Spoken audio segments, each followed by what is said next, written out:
All right, guys, what's going on? Welcome in. So I initially went to go do this video on my camera, but the battery ended up dying, so just gonna do it on my phone instead. So, acting owner Christopher Johnson recently shared his viewpoint, his opinions on head coach Adam Gase.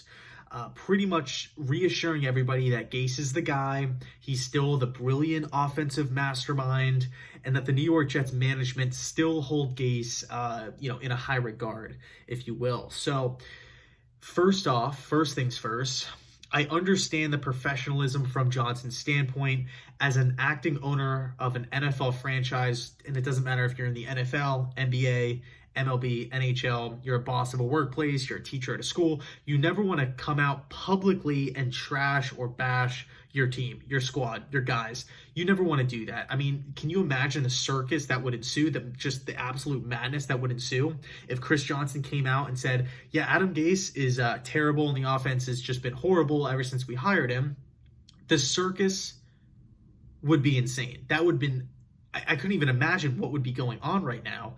And plus, you just don't do that thing. I mean, if you need to have a conversation with somebody, or you want to share those frustrations when you're in this position, if you're Chris Johnson, you have to do it behind closed doors. So I don't know what's been said behind those closed doors, but hopefully Chris Johnson is just saying this to the media and doesn't actually believe it, because this is my view on Adam Gase, his overall tenure with the New York Jets, or really his overall tenure as a head coach in this league, and the future of the Gase era with New York. So when you just take a look at the numbers, I'm not a big numbers guy, but when you look at the track record, the resume, the history of Adam Gase-led offenses, it's been abysmal, okay? It's either been so bad where it's like in the bottom 5, bottom 3 in the league, or it's below average.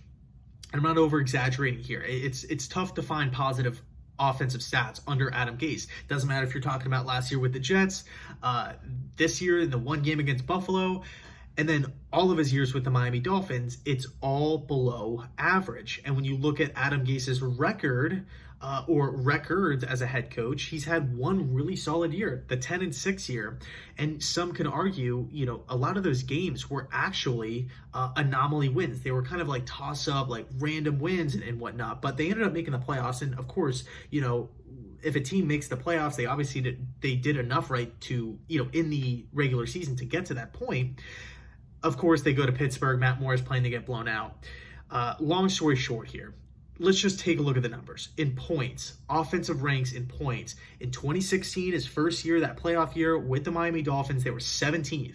Keep in mind, 32 teams in the NFL. Divide that by 2, 16. So, 16 or higher, I would consider that above average, elite, offensive mastermind ranking, area. That's where I would, just as a normal human, put an elite offensive mastermind above the average category. So 17 for the first year. 2017, the follow-up year, he was 28, or the offense was 28th in points, and then 26th in 2018, and then 31st with the New York Jets. Okay, horrible. Those are horrible numbers, not even average. Yards, 2016, 24th. 2017, 25th. 2018, 31st, and then last year with the New York Jets, dead last in yards on offense. It's horrible, okay? And then not to mention 29th and pass last year in passing yards, 31st in rushing yards last year. It's just these numbers are so rock bottom. I mean, what does Chris Johnson think of Jeremy Bates? What does he think of John Morton? What does he think of Todd Bowles? What did he think of Chan Gailey? What does he even think of like other guys around the league, like, average offenses, guys like Matt Patricia with Detroit and Doug Marrone with Jacksonville? I mean, if these offensive statistics warrant the nickname, or, the idea of a brilliant offensive mastermind, I just simply don't know where to go from here, like with this current setup. I mean, something has to give at some point. Either the New York Jets offense has to pick up the pace, put some points on the board, get some first downs, get some guys in rhythm and moving, get some positivity flowing, stack up some wins, or we're just going to continue this trend and Gase is going to continue to be the head coach year after year, or week after week, year after year, with these horrid offensive numbers. I just don't understand it. I really don't. So this is the main question here that I always ask myself when I'm looking at a New York Jets hire, head coaching hire. And this goes for pretty much every sport, whether it's, again, basketball, baseball, New York Jets, or, NFL, whatever. If you ask yourself, do you envision this head coach hoisting a Lombardi trophy one day? He's the guy to build around, right? You can say that about guys like, of course, the guys that have already done it before, like, Sean Payton, Pete Carroll, Mike Tomlin, Bill Belichick, Andy Reid, John Harbaugh, all those guys. Of course, you could build around, those guys have foundations in place.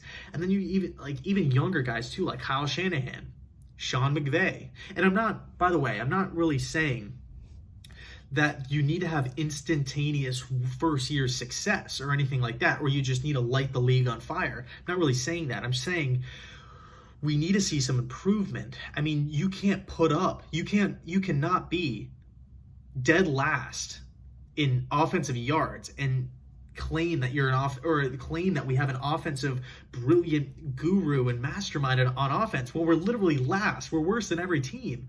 Well, we're back in 2019. We'll see how 2020 plays out. We're only one game into the season. Let's hope we turn it around. But as of right now, these are the numbers that we have to go off of. And we can also look back to that week 1 matchup a few days ago, kind of take into consideration what happened. And the Jets offense looked horrible. I mean, Bell got hurt. Jamison Crowder's not practicing today. Darnold looked like a train wreck. Hasn't really looked like he's gotten any better. 3 and out, turnover, overthrow. It was bad. It was horrible. Play calling, second and 10 handoffs up the middle. Everybody knows it's coming. 3rd and long screens that go for -1 yards. It's horrible. So the track record, the resume with Adam Gase is out there. The history is there. Let's take a look at it.